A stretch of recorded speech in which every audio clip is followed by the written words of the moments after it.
स्वागत है आप सभी का एक और नए वीडियो में। आज हम लोग इस वीडियो में विज्ञान के टॉप 111 प्रश्न को देखने वाले हैं, जो कि किसी भी वनडे एग्जाम के लिए काफ़ी हेल्पफुल होने वाले हैं। तो पूरा वीडियो को ध्यान से देखिए, क्योंकि इसमें जितने भी क्वेश्चन वे सभी के सभी सिलेक्टेड लिए गए हैं। तो पहला प्रश्न है, जीव एवं जंतु विज्ञान का जनक कौन है? तो जीव एवं जंतु विज्ञान का जनक अरस्तु को माना जाता है। जीव विज्ञान शब्द का प्रयोग सर्वप्रथम किसने किया था? लेमार्क एवं ट्रेविरेनस ने। किसने किया? लेमार्क एवं ट्रेविरेनस ने किया था। जैव विकास को सर्वप्रथम किसने समझाया? तो जैव विकास को सर्वप्रथम लेमार्क नामक वैज्ञानिक ने समझाया। चिकित्सा शास्त्र का जनक कौन है? तो चिकित्सा शास्त्र का जनक हिप्पोक्रेट्स को माना जाता है। वनस्पति विज्ञान का जनक कौन है? तो वनस्पति विज्ञान का जनक थियोफ्रेस्टस को माना जाता है। रसायन विज्ञान का जनक कौन है? तो रसायन विज्ञान का जनक लेवोजियर यानी लेवेसियर को माना जाता है। किसे माना जाता है? लेवेसियर को माना जाता है। नेक्स्ट है क्वेश्चन नंबर 7, कहता है मानव का विकास इतिहास परंपराओं से संबंधित विषय क्या कहलाता है? यह कहलाता है एंथ्रोपोलॉजी। क्या कहलाता है? एंथ्रोपोलॉजी।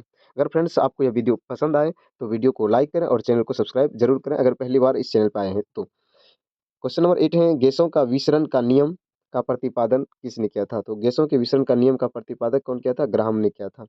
ग्रहों की गति का नियम का प्रतिपादन किसने किया था? तो केपलर ने किया था। किसने? केपलर ने किया था। E equal to M C square का समीकरण किसने दिया था? तो E equal to M C square का समीकरण आइंस्टीन नामक वैज्ञानिक ने दिया था।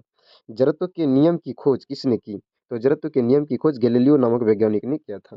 गुरुत्वाकर्षण के नियम का प्रतिपादक किसे माना जाता है? तो गुरुत्वाकर्षण नियम का प्रतिपादक सर आइजैक न्यूटन को माना जाता है। नेक्स्ट है क्वेश्चन नंबर 13 है, प्राकृतिक वर्ण सिद्धांत के प्रतिपादक कौन है? तो प्राकृतिक वर्ण सिद्धांत के प्रतिपादक डार्विन को माना जाता है। उत्परिवर्तन का सिद्धांत दिया, उत्परिवर्तन का सिद्धांत किसने दिया था? ह्यूगो डी व्रीज ने। किसने? ह्यूगो डी व्रीज ने दिया था। नेचुरल सिलेक्शन का सिद्धांत किसने दिया? तो डार्विन ने नेचुरल सिलेक्शन का सिद्धांत दिया। विकास के सिद्धांत के प्रतिपादक कौन है? तो विकास के सिद्धांत के प्रतिपादक चार्ल्स डार्विन है। कौन है? चार्ल्स डार्विन है। अनुवांशिकी के जनक हैं, अनुवांशिकी के जनक कौन है? ग्रेगर जॉन मेंडल को अनुवांशिकी के जनक माने जाते हैं। मेंडल ने अपने प्रयोग के लिए चयन किया था, तो किसका चयन किया था? मटर के पौधे का चयन किया था। नेक्स्ट है, अनुवांशिकता के विज्ञान को अनुवांशिकी कहा था। किसने कहा था? ये कहा था डब्ल्यू वाटसन ने। किसने? डब्ल्यू वाटसन ने कहा था अनुवांशिकता के विज्ञान को अनुवांशिकी। नेक्स्ट है क्वेश्चन नंबर 20, अनुवांशिकी उत्परिवर्तन होता है। अनुवांशिकी उत्परिवर्तन किसमें होता है? क्रोमोसोम में होता है। सर्वप्रथम जीन शब्द का प्रयोग किसने किया था? जॉनसन नामक वैज्ञानिक ने किया था। ये प्रश्न कई बार रिपीट हो चुके हैं, तो ध्यान रखिएगा, जॉनसन ने। जीन अवस्थित होते हैं, कहाँ अवस्थित होते हैं? गुणसूत्र में अवस्थित होते हैं जीन। एक जीन एक एंजाइम सिद्धांत को प्रतिपादित किया था। किसने प्रतिपादित किया था? एक जीन एक एंजाइम, वीडल एवं टेटम ने। किसने? वीडल एवं टेटम ने किया था। खून का रंग लाल किसके कारण होता है? हीमोग्लोबिन के कारण खून का रंग लाल होता है। किसके कारण? हीमोग्लोबिन के कारण। हीमोग्लोबिन में पाया जाने वाला तत्व कौन सा है? लोहा। हीमोग्लोबिन में कौन सा तत्व पाया जाता है? लोहा पाया जाता है, आयरन। आपको कमेंट में बताना है कि आयरन की परमाणु संख्या कितनी होती है। नेक्स्ट है, हीमोग्लोबिन यौगिक है, किसका यौगिक है? तो प्रोटीन का यौगिक है हीमोग्लोबिन। नेक्स्ट है क्वेश्चन नंबर 27 है, खून थक्का नहीं जमता किसमें? तो हीमोफीलिया नामक रोग में जो है खून थक्का नहीं होता है। नेक्स्ट है, शरीर के अंदर रक्त को जमने से रोकता है। तो शरीर के अंदर रक्त को जमने से कौन रोकता है? तो रोकता है हिपेरिन नामक प्रोटीन। कौन रोकता है? हिपेरिन नामक प्रोटीन रोकता है। हिपेरिन नामक प्रोटीन का उत्पादन कहाँ होता है? तो किसके द्वारा? यकृत द्वारा। किसके द्वारा? यकृत द्वारा हिपेरिन नामक प्रोटीन का उत्पादन होता है। रक्त का अध्ययन क्या कहलाता है? हेमाटोलॉजी। हेमाटोलॉजी, रक्त का अध्ययन हेमाटोलॉजी। रक्त के थक्का बनने में कौन सहायक होते हैं? प्लेटलेट्स। कौन होते हैं? प्लेटलेट्स। प्लेटलेट्स की मृत्यु होती है पीलिया में। प्लेटलेट्स की मृत्यु कहाँ होती है? पीलिया में हो जाती है। रक्त का थक्का जमने में सहायक कौन सा विटामिन होता है? विटामिन के रक्त का थक्का जमने में सहायता प्रदान करती है। नेक्स्ट है क्वेश्चन नंबर 34 है, रुधिर का तरल भाग होता है। तो रुधिर का तरल भाग क्या होता है? प्लाज्मा होता है रुधिर का तरल भाग। प्लाज्मा में उपस्थित, प्लाज्मा में जल का प्रतिशत होता है। तो प्लाज्मा में टोटल कितने प्रतिशत जल पाए जाते हैं? 90% पाए जाते हैं। रक्त का कितना प्रतिशत भाग प्लाज्मा होता है? तो रक्त का 55% भाग क्या होते हैं? प्लाज्मा होते हैं। पदार्थ की चौथी अवस्था क्या कहलाता है? प्लाज्मा कहलाता है। क्वेश्चन 38 है, रक्त में पाई जाने वाली धातु कौन सी है? तो रक्त में पाई जाने वाली धातु लोहा आयरन पाया जाता है। ब्लड बैंक कहलाता है, कौन कहलाता है? प्लीहा एस्पिरिन को ब्लड बैंक कहा जाता है। आरबीसी का कब्रगाह किसे कहते हैं? प्लीहा को ही आरबीसी का कब्रगाह कहा जाता है। नेक्स्ट है क्वेश्चन नंबर 41 है, ब्लड बैंक में रक्त को सुरक्षित रखा जाता है। तो कितना डिग्री सेल्सियस पे? 40 डिग्री फ़ारेनहाइट पर जो है ब्लड बैंक को सुरक्षित रखा जाता है। रक्त समूह होते हैं तो क्या क्या होते हैं? ए होते हैं, बी होते हैं, ए बी होते हैं और ओ होते हैं रक्त समूह। रक्त समूह की खोज किसने की? तो रक्त समूह की खोज लैंड स्टीनर ने किया था। किसने? लैंड स्टीनर ने रक्त समूह की खोज की थी। सर्वप्रथम रक्त समूह है, सॉरी, सर्वदाता रक्त समूह क्या है? यह ओ को, रक्त समूह ओ को जो है सर्वदाता रक्त समूह कहा जाता है। सर्वग्राही रक्त समूह कौन सा है? तो सबसे ग्रहण करने वाले ए बी है। आरएच फैक्टर संबंधित हैं तो किससे संबंधित हैं? रक्त से संबंधित हैं। आरएच फैक्टर की खोज किसने किया था? तो लैंड स्टीनर एवं विनर ने आरएच फैक्टर की खोज किया था। लैंड स्टीनर एवं विनर ने। नेक्स्ट है क्वेश्चन नंबर 48 है, रक्तचाप नियंत्रित होता है तो रक्तचाप किसके द्वारा नियंत्रित होता है? एड्रीनल ग्रंथि द्वारा। किसके द्वारा? एड्रीनल ग्रंथि के द्वारा। रक्त को शुद्ध करता है, कौन करता है? वृक्क जो है रक्त को शुद्ध करने का काम करता है। रक्त के शुद्धिकरण की प्रक्रिया है, रक्त के शुद्धिकरण की प्रक्रिया डायलिसिस कहलाता है। क्या होता है? डायलिसिस होता है। मूत्र का निर्माण कहाँ होता है? वृक्क में मूत्र का निर्माण होता है। वृक्क का भार होता है तो कितना होता है? 150 ग्राम वृक्क का भार होता है। मानव गुर्दे में बनने वाली पथरी बनी होती है तो मानव गुर्दे में बनने वाली पथरी किसकी बनी होती है? यह बनी रहती है कैल्शियम ऑक्जेनेट का। किसका? कैल्शियम ऑक्जेनेट की बनी होती है। रक्त क्षार का पीएच मान कितना होता है? तो रक्त का पीएच मान 7.4 होता है और रक्त का पीएच मान 7.4।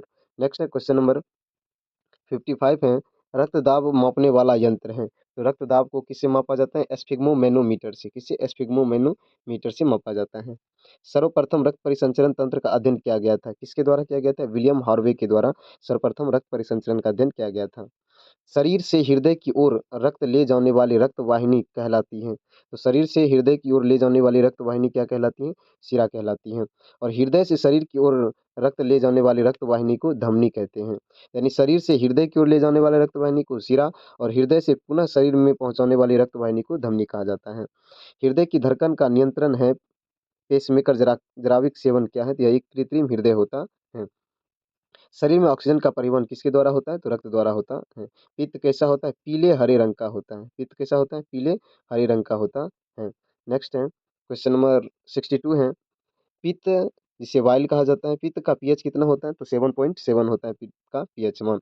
पित्त स्रावित कहाँ से होता है? यकृत द्वारा। किसके द्वारा? यकृत द्वारा होता है, यानी लीवर द्वारा होते हैं। यकृत में भविष्य में कौन सा विटामिन भंडारित रहता है? तो विटामिन ए भंडारित रहता है यकृत में। पित्त जमा होता है कहाँ? जमा होता है पित्ताशय में। पित्त कहाँ जमा होता है? पित्ताशय में जमा होता है। हाइड्रोफोबिया रोग होता है, हाइड्रोफोबिया रोग किसे काटने से? कुत्ते के काटने से हाइड्रोफोबिया नामक रोग होता है। हाइड्रोफोबिया रोग होता है किसके द्वारा? विषाणु के द्वारा होता है। विषाणु की खोज किसने की थी? तो इवानोव्स्की ने विषाणु की खोज की थी, इवानोव्स्की ने। नेक्स्ट है क्वेश्चन नंबर 69, विषाणुओं का अध्ययन क्या कहलाता है? तो विषाणुओं का अध्ययन वायरोलॉजी कहलाता है। क्या कहलाता है? वायरोलॉजी विषाणुओं का अध्ययन कहलाता है। रानीखेत बीमारी फैलती है तो रानीखेत बीमारी किससे फैलती है? वायरस द्वारा फैलती है। जंतुओं में होने वाली फूट एंड माउथ रोग होता है, किसके द्वारा होता है? तो विषाणु के द्वारा फूट एंड माउथ रोग होता है, विषाणु के द्वारा। कवकों का अध्ययन कहलाता है तो माइकोलॉजी कवकों का अध्ययन कहलाता है। शैवालों का अध्ययन फाइकोलॉजी को कहते हैं, शैवालों का अध्ययन फाइकोलॉजी कहलाता है। शैवालों की कोशिका भित्ति किसकी बनी होती है? सेल्यूलोज की बनी होती है। जीवाणु की खोज किसने की? ल्यूवेन हॉक ने। जीवाणु की खोज किसने की? तो ल्यूवेन हॉक ने जीवाणु की खोज की थी। नेक्स्ट है क्वेश्चन नंबर 76 है, ध्वनि का वेग सबसे अधिक किसमें होता है? तो ध्वनि का वेग सर्वाधिक जो होता है कठोर में सॉरी ठोस में होता है। ध्वनि की गति धीमी किसमें होती है? हवा में ध्वनि की गति धीमी होती है। ध्वनि की चाल कितना होता है? तो 760 मील प्रति घंटा, 760 मील प्रति घंटा ध्वनि की चाल होती है। ताप बढ़ने से ध्वनि की चाल में क्या परिवर्तन होता है? तो ताप बढ़ने से ध्वनि की चाल भी बढ़ती है। वायु क्या है? तो वायु गैसों का एक क्या है? गोला है, गैसों का एक मिश्रण है। वायु किसका उदाहरण है? गैस का गैस में विलयन का उदाहरण है, गैस का गैस में विलयन। हवा में ध्वनि की वेग कितना होता है? तो 332 मीटर प्रति सेकंड, 332 मीटर प्रति सेकंड होता है। नेक्स्ट है क्वेश्चन नंबर 83 है, ध्वनि तीव्रता की इकाई है तो ध्वनि तीव्रता की इकाई क्या है? डेसिबल है। हवा का वाष्प घनत्व कितना होता है? तो 14.4 होता है। हवा का वाष्प 14.4 होता है। प्रकाश वर्ष किसका ऐसा मात्रक है? दूरी का मात्रक है। एक प्रकाश वर्ष बराबर कितना होता है? तो 9.46 into 10 to the power 12 kilometre होता है, या इसी को बोला जाए मीटर में तो 9.46 गुना 10 की पावर 15 मीटर होता है। दूरी मापने की सबसे बड़ी इकाई क्या है? तो दूरी मापने की सबसे बड़ी इकाई पारसेक है। जड़ों का रूपांतरण है, जड़ों के रूपांतरण है तो मूली और गाजर जड़ों का रूपांतरण है, और तना का क्या क्या है? आलू और प्याज तने का रूपांतरण है। नेक्स्ट है पिट्यूटरी ग्रंथि कहाँ पाई जाती है? तो पिट्यूटरी ग्रंथि मस्तिष्क में पाई जाती है। कहाँ पर? मस्तिष्क में पाई जाती है। मास्टर ग्लैंड किसे कहते हैं? तो मास्टर ग्लैंड किसे कहा जाता है? पिट्यूटरी ग्रंथि यानी पीयूष ग्रंथि को ही मास्टर ग्लैंड कहा जाता है। शरीर की सबसे छोटी ग्रंथि कौन-सी है? पिट्यूटरी ग्रंथि ही है। हालाँकि पीनियल ग्रंथि भी होता है, लेकिन वो ऑप्शन में बहुत कम दिया रहता है पीनियल ग्रंथि, अन्यथा पीनियल ग्रंथि सही हो जाएँगी। शरीर की सबसे छोटी ग्रंथि पीनियल ग्रंथि हो जाएँगी। 2 वंशानुगत रोग क्या हैं? तो वर्धानता एवं हीमोफीलिया जो हैं, ये दोनों के दोनों वंशानुगत रोग हैं। सर्वप्रथम मनुष्यों में वर्धानता का वर्णन किया। सर्वप्रथम मनुष्यों में वर्धानता का वर्णन किसने किया था? हेर्नर ने। किसने? हेर्नर ने कब किया था? 1876 में किया था। एक वर्धन्य व्यक्ति में पहचान करने की क्षमता नहीं होती है, तो क्या पहचान नहीं सकते? वो लाल और हरा, हरा और लाल रंग के कलर को वह नहीं पहचान सकता है। थायरॉक्सिन हार्मोन कहाँ से स्रावित होता है? तो थायरॉक्सिन हार्मोन थायराइड ग्रंथि से स्रावित होते हैं। कहाँ से? थायराइड ग्रंथि से स्रावित होते हैं। नेक्स्ट है जठर रस में होता है, तो जठर रस में क्या पाया जाता है? हाइड्रोक्लोरिक अम्ल। जठर रस में हाइड्रोक्लोरिक अम्ल मौजूद होते हैं। लाइकेन में परस्पर सहजीवी मौजूद होते हैं, तो लाइकेन में कवक और शैवाल, लाइकेन में कवक और शैवाल। प्रोटीन का पाचन कहाँ होता है? छोटी आंत में। प्रोटीन का पाचन छोटी आंत में। मनुष्य में पाचन प्रारंभ होता है मुख से पचे भोजन का अवशोषण छोटी आंत में। मुख से पचे भोजन का अवशोषण छोटी आंत में। लार में पाया जाने वाला एंजाइम है, तो लार में पाया जाने वाला एंजाइम कौन सा है? टाइलिन नामक एंजाइम लार में पाया जाता है। टिबिया नामक हड्डी कहाँ पाई जाती है? टांग में। टिबिया नामक हड्डी टांग में पाई जाती है। नेक्स्ट है क्वेश्चन। क्वेश्चन है कि मानव शरीर का वह अंग जिसमें हड्डियों की संख्या सबसे अधिक होती है, तो किसमें होती है? उंगली में जो होती है हड्डियों की संख्या सबसे अधिक उंगली में होती है। नेक्स्ट है क्वेश्चन नंबर 104 है भोजन पकाने में कौन सहायक होता है? भोजन पचाने में सहायक होता है, तो एंजाइम भोजन को पचाने में सहायक होते हैं। एंजाइम की रचना होती है तो एमिनो अम्ल से। एंजाइम की रचना एमिनो अम्ल से। पाचन क्रिया में प्रोटीन बदल जाता है किसमें? अमीनो अम्ल में। किसमें? एमिनो अम्ल में प्रोटीन बदल जाते हैं। आहार नाल में स्टार्च के पाचन का अंतिम उत्पाद है, तो आहार नाल में स्टार्च के पाचन का अंतिम उत्पाद क्या है? माल्टोज है। क्या है? माल्टोज है। शरीर में अमीनो अम्ल की संख्या कितनी है? 20 है। शरीर में अमीनो अम्ल की संख्या 20 है। शरीर में ऊतकों का निर्माण कहाँ होता है? तो प्रोटीन से। शरीर में ऊतकों का निर्माण प्रोटीन से होता है।